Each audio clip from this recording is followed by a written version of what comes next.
All right, welcome, ladies and gentlemen, to the Breaking Dad podcast. I am your host, my name is Woody, and this is the very first episode of the revamped, relaunched, renewed Breaking Dad podcast. I want to thank you all for listening right now. For those of you listening on iTunes, I want to thank you all, ask you all to subscribe to the page, to the podcast on iTunes. That way, when I drop these episodes, it can come straight to your podcast app. Same thing on YouTube. You go ahead, subscribe to it. That way you get a notification letting you know whenever I post a new episode. And also while you're on there, make sure to rate, comment, and like. Anything that you don't like, you agree with, you don't agree with, just let me know. I'm open. I also have a Facebook page for the podcast, Breaking Dad's Podcast. You can hit me up there.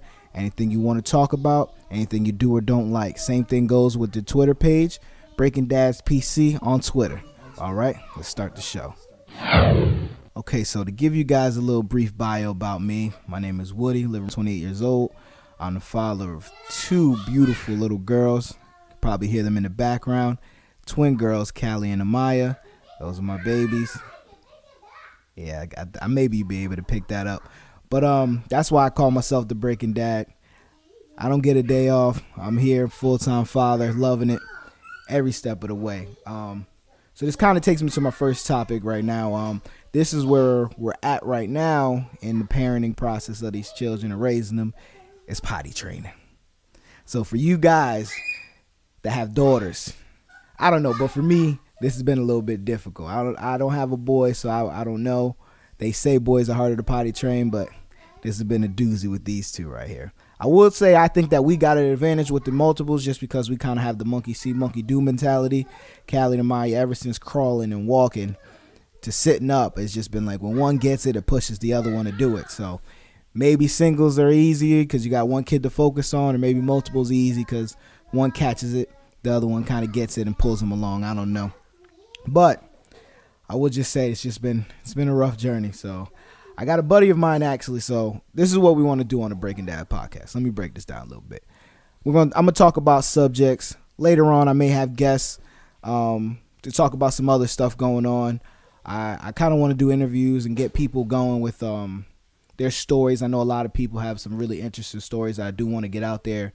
Not to put their business out, but just to kind of like help anybody else that, you know, don't really know what to do or kind of going through something. It's cool to hear someone else's perspective, especially from another normal person, you know, not these podcasts we hear from celebrities and, you know, their just lives are just different than ours. But to get back on track, I got a buddy of mine who's going through the same situation, but he has one child. He doesn't have a multiple. He has one daughter, and he's going through potty training. He don't know what to do either, man. It's rough. She knows what a potty is. She knows what the potty's for. She just don't like it. So if you guys got any kind of advice for him, just throw it in the comment section. Once again, if you're listening on YouTube, just throw it down there. Once again, if you got the Twitter page too, you can hit me up on there. Let me know what advice you got for my mans. But this potty training thing is really intriguing, really interesting. It's a new frontier for me, especially. You know, I just been used to just changing diapers, being able to go teach them, you know, the colors, letters, stuff like this.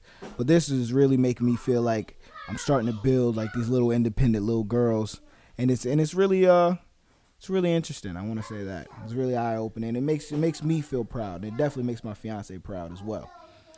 Which let me get to that too. I kind of jumped into potty training, but let me get into that.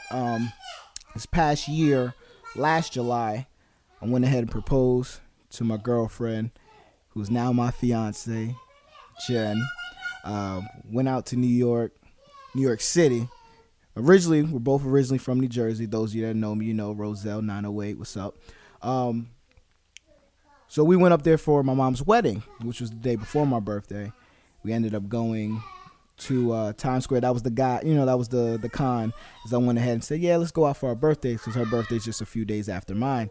So I said, let's go out there. We get our families together. You know, my mom just got married. We can get everyone together. Had her mom and dad and brother come up, and sister come up from Florida, come up and kind of surprise her at Jace. And we all got together, had a nice dinner. I want to say something Havana up in Times Square. I can't remember, But it was a whole lot of us. We were all together, had our close family and friends together. I think she started to get the inclination. And so she said she started to have the feeling that it would happen at the dinner. I did the big toast at the end, and didn't happen. So she was kind of down. But then we went to the Red Steps in Times Square. Those of you know the Red Steps. It could be any random day. Tons of people will be sitting on those Red Steps. So it was a ton of people there. And so that was quite literally one of the ways she would either freeze up or say no, is if I put her on the spot in front of all those people. She doesn't like to be the center of attention. Though I will have her on this podcast from time to time for a segment I'm thinking about called Lovers and Friend. I want to get her and my boy Mason on. Those two together are a funny pair, but they'll probably just gang up on me because that's what they do most of the time. But it's really entertaining. I think you guys would enjoy that and just that dynamic as well. But back to the story. I asked her right there on the Red Steps. Shout out to all the people that were there.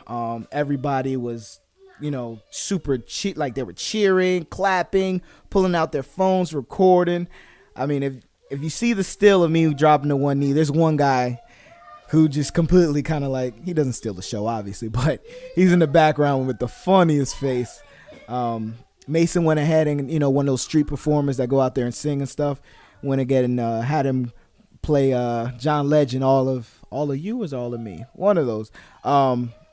Had him singing that right, when I dropped to the knee. It was a great moment. Everybody coming up to us, congratulating us. We even had a guy who was doing a radio interview out in Uruguay. He was doing a radio show from his phone. Shout out to technology. And we got interviewed right there on the spot. It was a crazy moment. And for me, one of the funniest moments is, Callie and Maya are there, and they're completely not paying attention at all to what we're doing. They're just staring at the big screens and all the lights up in Times Square. So it's what you expect a toddler to do at the time anyway. I think there were only two at the time. It was right before their birthday. Yeah, it was before their birthday. So they were 2 years old at the time. So what do you really expect from them? But it was a great time. It was an amazing time. So right now we've been wedding planning. We've got our venue. We've got our caterer. Got some stuff down. I've actually never been to I've been to one wedding, which was my mother's wedding.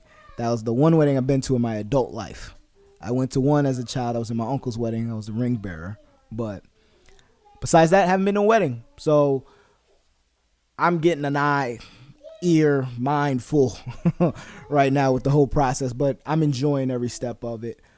We're actually going to get to go to 2 weddings prior to ours. So I guess I'll get a little bit more experience under my belt before I go. It should be a really, really fun summer coming up. I'll be turning 29 this summer too. So yeah, it's going to be a lot of fun. The wedding will be next year down here in North Carolina. So looking very forward to it. But let's go ahead and move on to the next topic. We talked about, obviously, my wedding. We talked about potty training. So I want to get back to the kids with that. I really should have did this one first. But I want to talk to you dads right now real quick for a second. Something that's plaguing us. Something that started to plague me for a little bit, and I've been fighting it tooth and nail ever since. The dad bod. I know some of you guys just already had the dad bod before you had the kids, but for some of us that, we're a smaller build, more athletic build, man, I thought this was a myth. Coming into fatherhood, I thought it was a myth.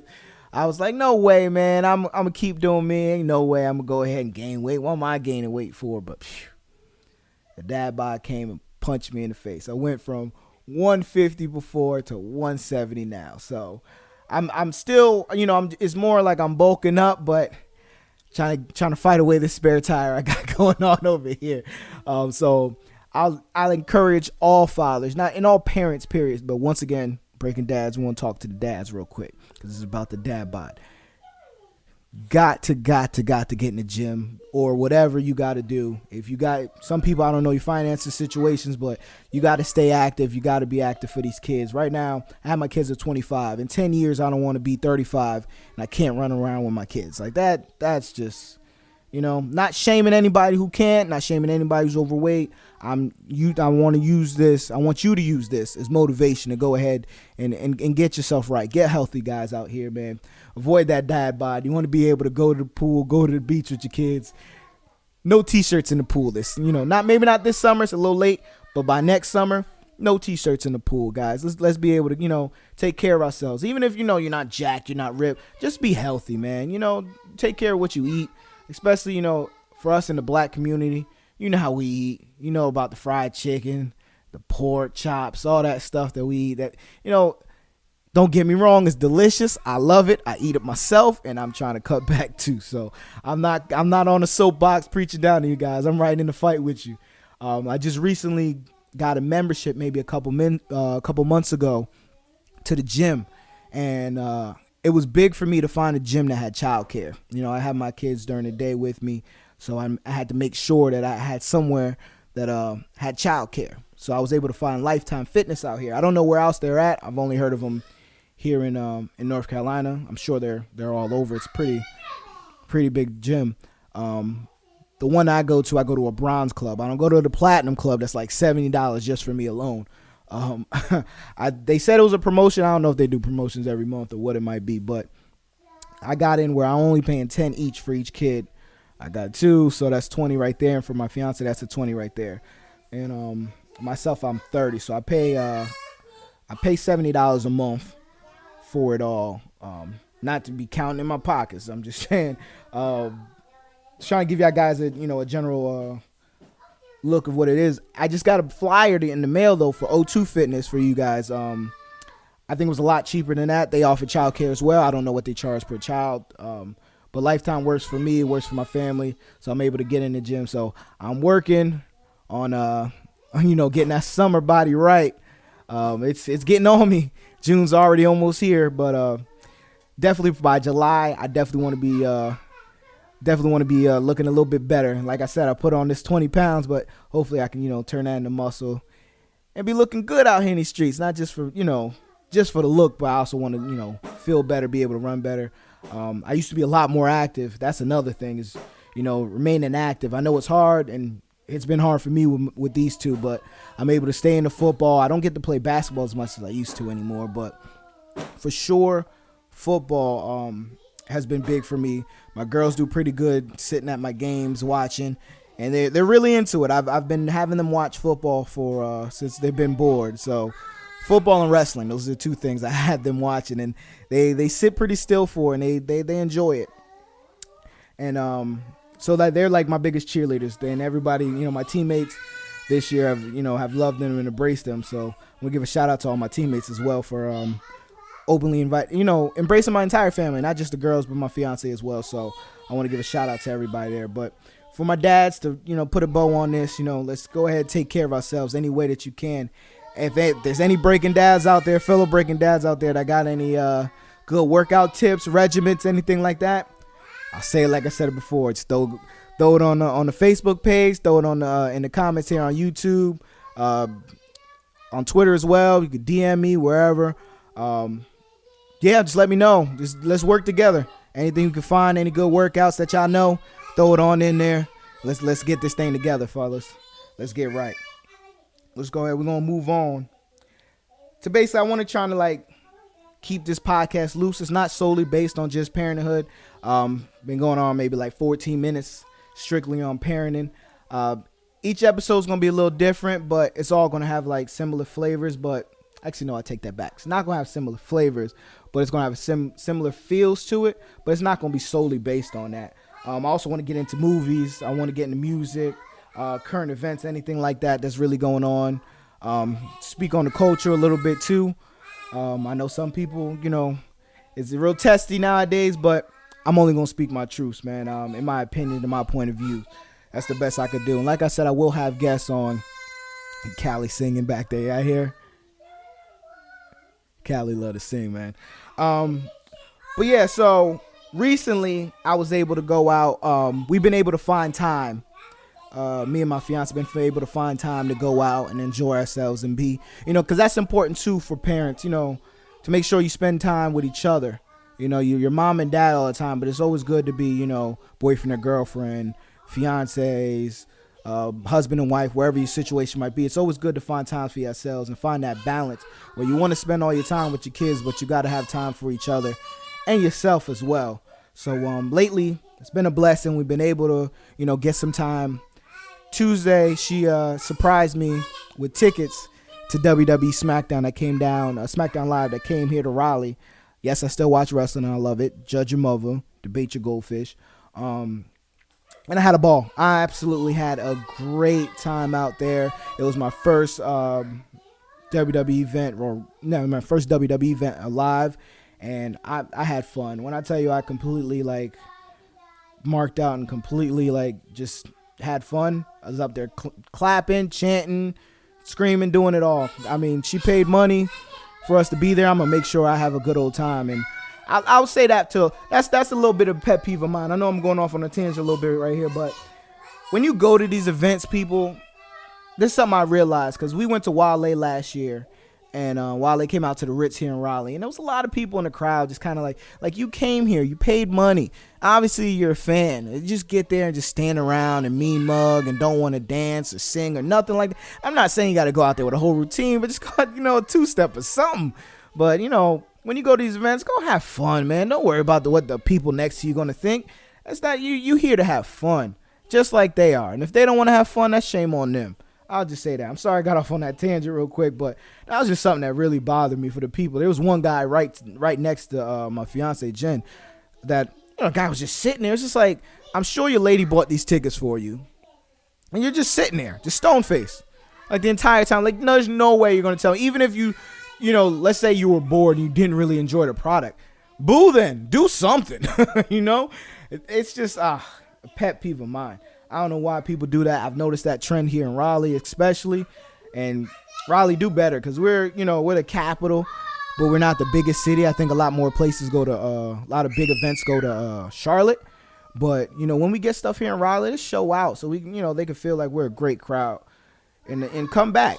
So even if, you know, once again, even if you don't like it, just at least boo something, feel something. But we've also been able to go see some movies lately. We had a good string of movies. We got to go see Infinity Wars when it came out. It was about maybe a week later. I love the movie. Not to, you know, I won't give any spoilers on here. I will say that I know Avengers been out for a while, but I'm so anti-spoilers that you will rarely ever find me giving any spoilers away. Rarely ever. But I will talk about the movie, whether I liked it or not, and that'll be, just a loose review, but no spoilers over here. So we got to see Avengers. Love the movie.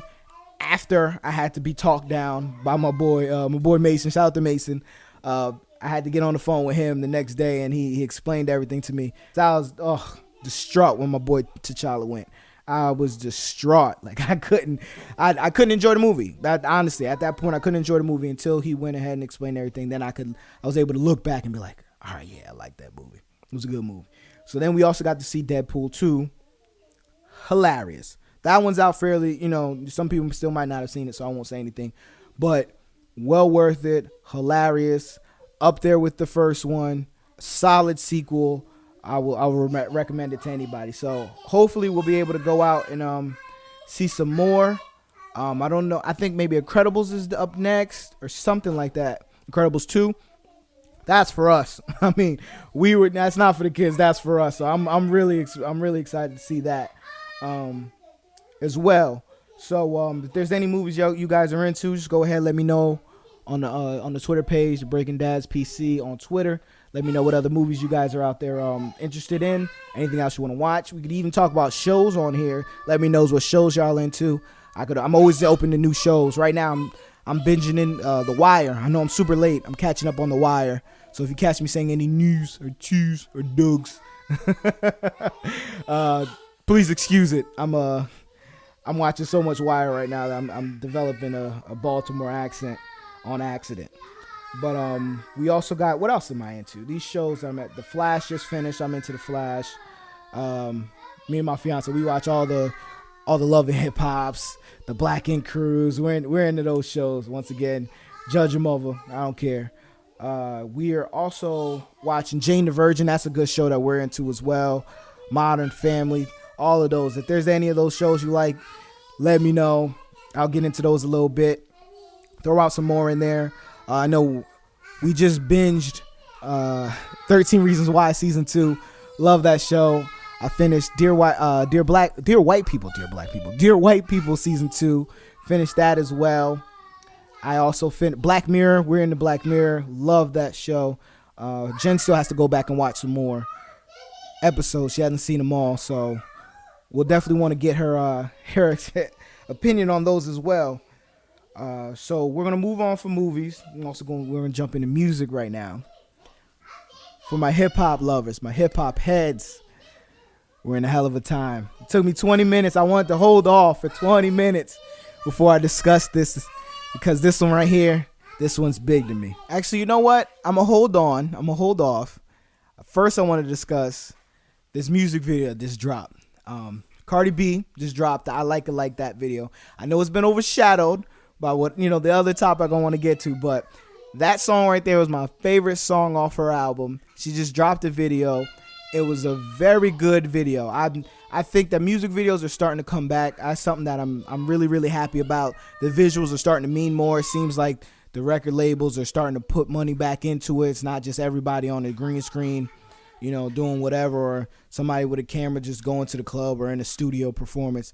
It seems like they're really caring about music videos again. So once again, she's very pregnant in the video, but she's wearing the poofy stuff, hiding it. But it's a really, really good video. It's a fun song. I like the songs.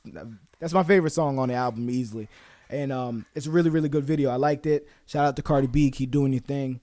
And can't wait till you drop that baby. But let's get to the main event. Yeah, I think I held off long enough.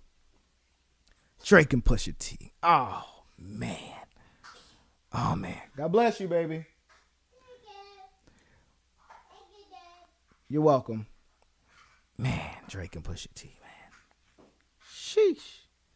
This right here, this is hip hop. I am so excited that this happened. Seemingly out the blue, because to follow the timeline, for those of you that don't know, Pusha T dropped his album, Daytona. Controversial album cover.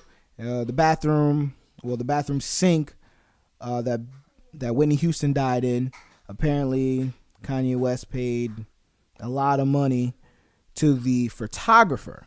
That's to be noted. To the photographer, not to the family of Whitney, but to the photographer of the picture, for the rights to use it as the album cover.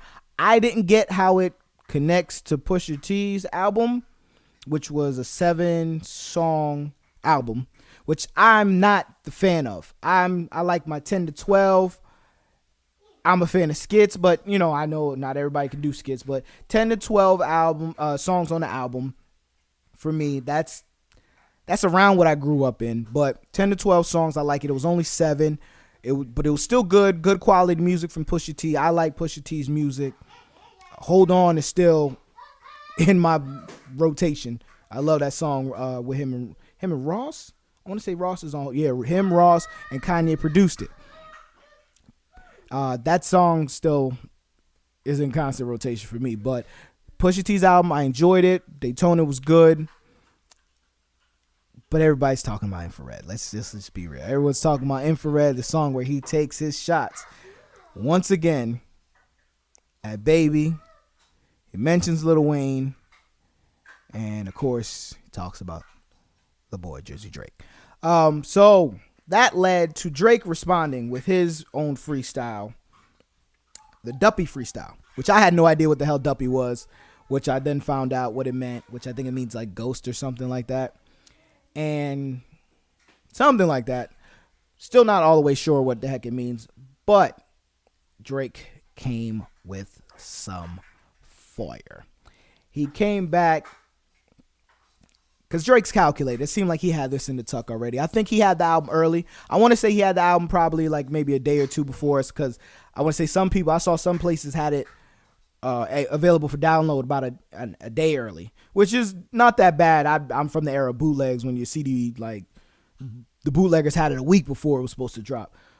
But I feel like Drake was already ready. He had it in the tuck ready just in case it made the final cut and he was going to go ahead and take those shots at him. So Drake responded fairly quickly, which I was excited for. He responded. A couple people I talked to felt as though Infrared wasn't really a complete shot, and then, you know, Drake came back, so they don't really count Infrared as really like Push's first song at him, but I do. Duppy Freestyle was really good. It was hard hitting. He had the lines. He didn't come at him like he did Meek on back to back. Back to back, you know, just had those like kind of funny one-liners. Now Drake was really spitting on this with double entendres and stuff like that. He was really going at it on this one right here.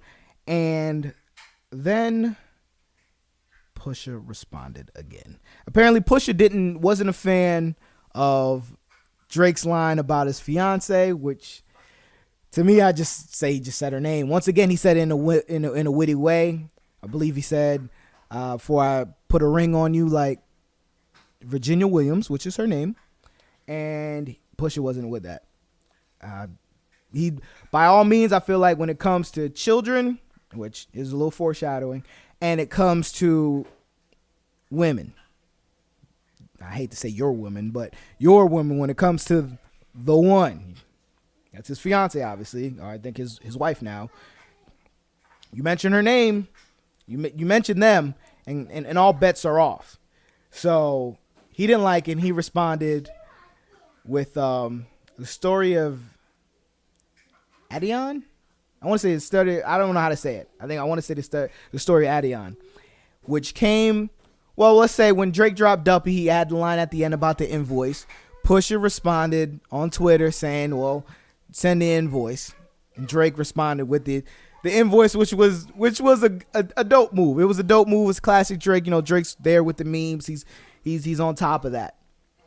So here comes Pusha coming back with, you know, the story of Adion, and just right off the bat, before you even listen to a single beat, you see that picture. You see the album cover, that cover of the song, and it's a picture of Drake in blackface with a big grin on his face.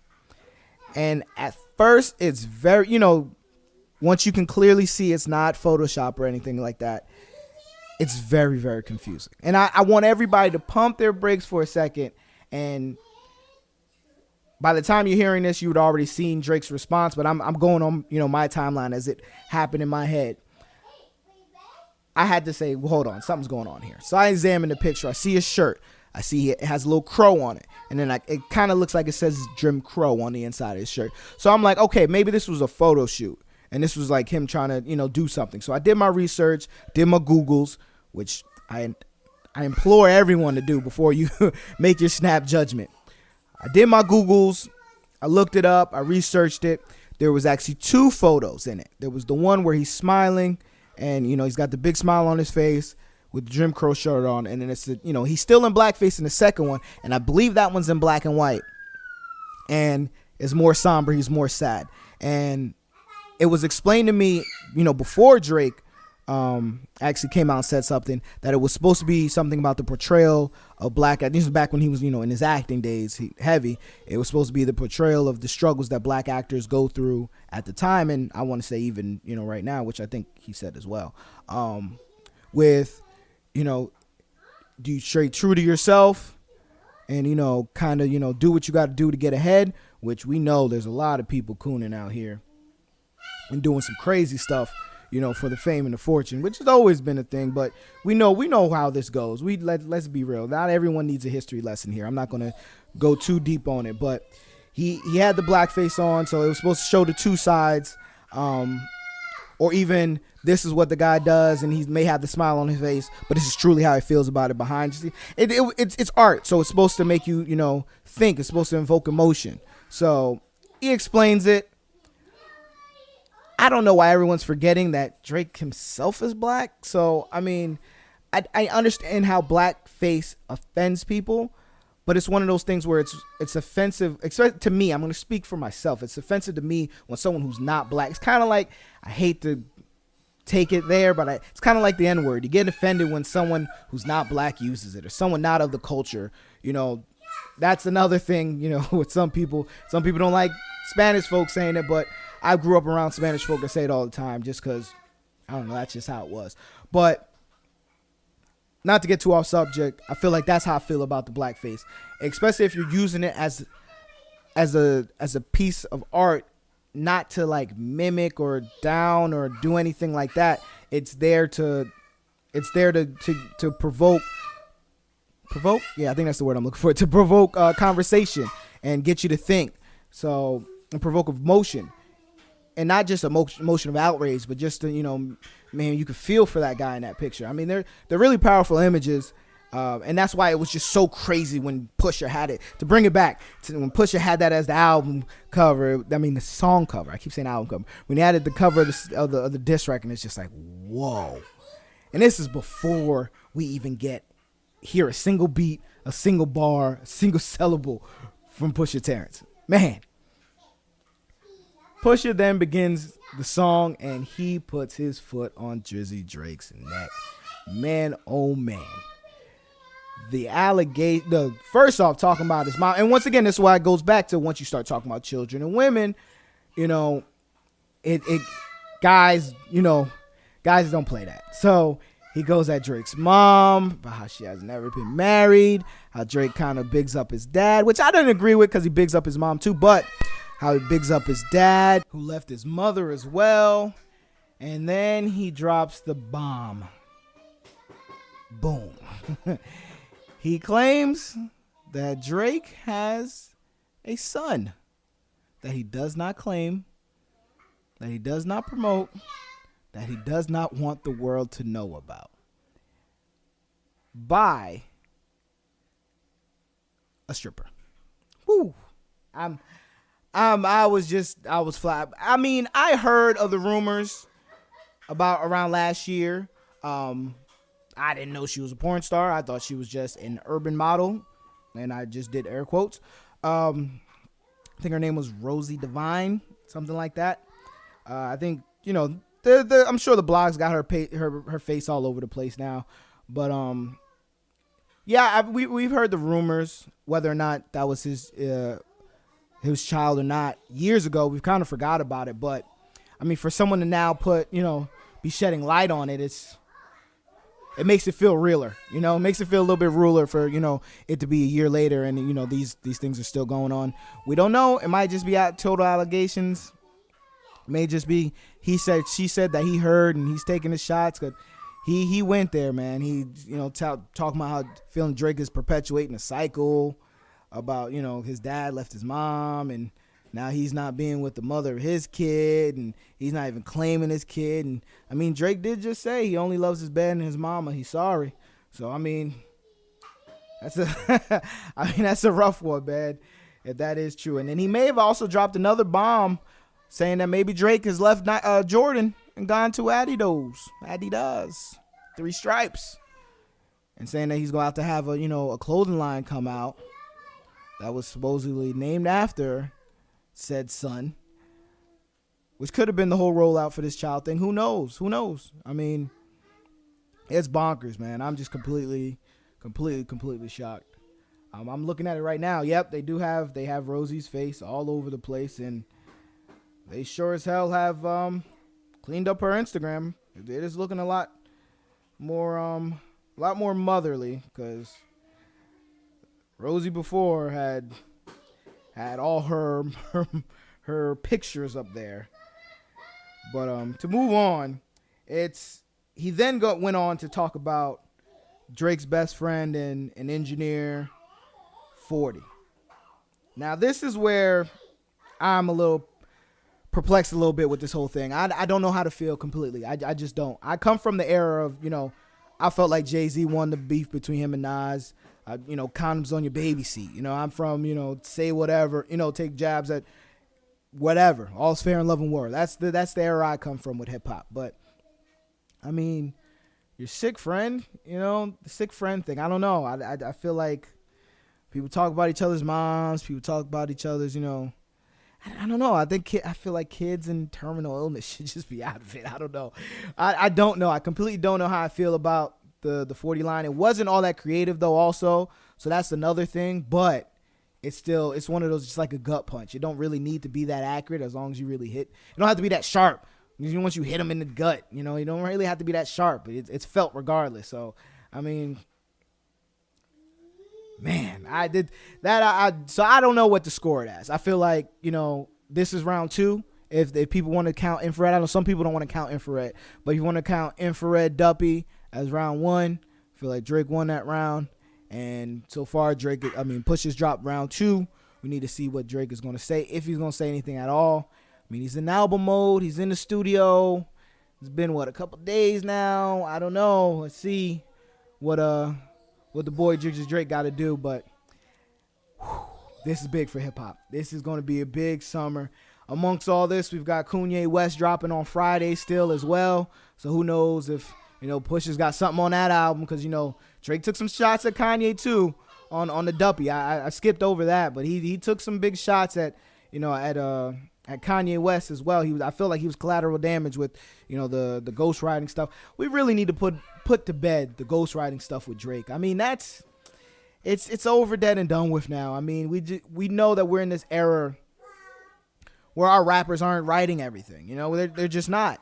I think that's something that's been going on from the dawn of time. Just, you get in the studio where it may not be like, oh yeah, here's the song here, you go rap it. We know Eazy-E used to do that. Ice Cube used to write all of Eazy-E's raps. We know that. But he's still considered a legend in the game, because then he went on to write his own raps. But people still, give props to Eazy-E, rightfully so. But I just feel like it has been going on since the dawn of time. You're in the studio, your mans might say, hey man, why don't you say this and say that? He might have a hotline like, hey, I think this would be dope in a song. And it's evolved from there. So where we got full on ghostwriters now. But I just think the whole Quentin Miller thing needs to be put to bed. What's the matter, baby? Hi. Amaya wants to say hi to everybody. Say hi, baby. You want to say hi? Say hi. Hi. There you go, baby. You okay? Okay. All right. You just want to interrupt the podcast real quick? Yeah? Yeah. Yeah? All right. Go back and play, okay? You okay? Okay. All right. I'll see you later. That was Amaya, everybody. It's my youngest Amaya. What a tag. She completely killed my train of thought. I just feel, all in all, that we just need to put the Quentin Miller thing to bed. It's been expunged on also, so we kind of see what it is a little bit deeper. I think Quentin has put out an interview. I'm going to say maybe on World Star. I'm sorry for not knowing the exact sites, but I think he's got something out on World Star where he gets into detail about the whole thing with Drake. Drake is, shed a little light on it as well. So, the Quentin thing is over, man.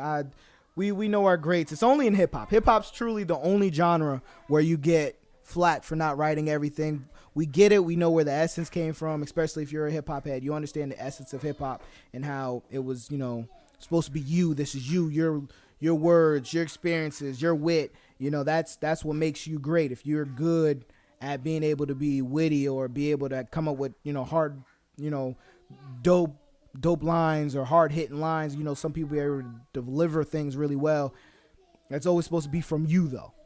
It's always supposed to be from you. That's the way hip-hop has always been, but we just see it's changed, man. Hip hop's not the same as it used to be, and I just think it's changing with the times, and that's one of those things that just gotta get put to bed. Drake's, in my opinion, the greatest of this generation, or his class, or his school, whatever you want to break it down. To me, the greatest of all time is Jay-Z. But if this era, this generation, you gotta respect what this boy Drake is doing. He's phenomenal. My favorite rapper is Wale, though. But I just know that Drake is the greatest of, this generation, honestly, with everything. He's between his hits, the actual content, songs for the ladies, songs that could play, if you're in a mood, in a bad mood, good mood, somber mood. And then he's got the commercial success behind him as well. So I'll just tie a bow on that whole situation. Just say I'm excited to see what hopefully Drake does respond. I'm just here for the shenanigans. I'm here for it. So I understand he's got the album coming out. He probably doesn't want to, deviate from that too much. But let's just see. We just got what? Is it 3 summers straight? I want to say maybe 3 summers straight of Drake beefs. Because last summer was Meek, and I want to say before that was him and Chris Brown. So I'm with it. Summertime, people coming after Drizzy. I'm excited to see what happens. But just going to go ahead and tie a bow on that and just say, let's listen out for more. Hopefully something doesn't drop right after I'm done recording this podcast. But as of right now, that's where it stands. So that takes me to the end of this first episode of the Breaking Dad podcast. Thank you so much for listening, making it to the end here. I will once again say, please go comment, like, and most importantly, subscribe to both the iTunes and the YouTube page. You go ahead, turn on your notifications on the iTunes podcast. Make sure that you go ahead and subscribe, so that way whenever I drop an episode, it goes straight to your phone. Sorry, the baby distracted me a little bit there. But make sure you subscribe, go straight to your phone whenever I drop something, anytime I have any content. This seeming like this might be the day that I record. I think I'm gonna record every Tuesday, drop on a Wednesday. May do some in the same day. But if something important pops up, something crazy pops up, I will do a pop-up podcast on you guys from here to there. I'm working on getting the YouTube video up. Sorry, this week it just wasn't ready. I didn't want to rush it. Didn't want it to look trash. I want it to look good the first time I do it. Give you guys a good representation. I got basically everything I need. It's just some tiny little things. I got taken down. So you know this is a punch in now. I got taken down off of iTunes and YouTube yesterday when this was supposed to drop. But I've gotten everything ironed out. I'm getting this to you guys. Once again, please, anything you want to talk about, you want to hear about, any, criticism you got, I'm here for it. I'm not too big for criticism. I'm really, this is a passion of mine, but I know I'm not perfect yet. I know I got to clear up some of these ums. I know what I got to do. I'll get there. Just, stay with me. I hope you've been entertained.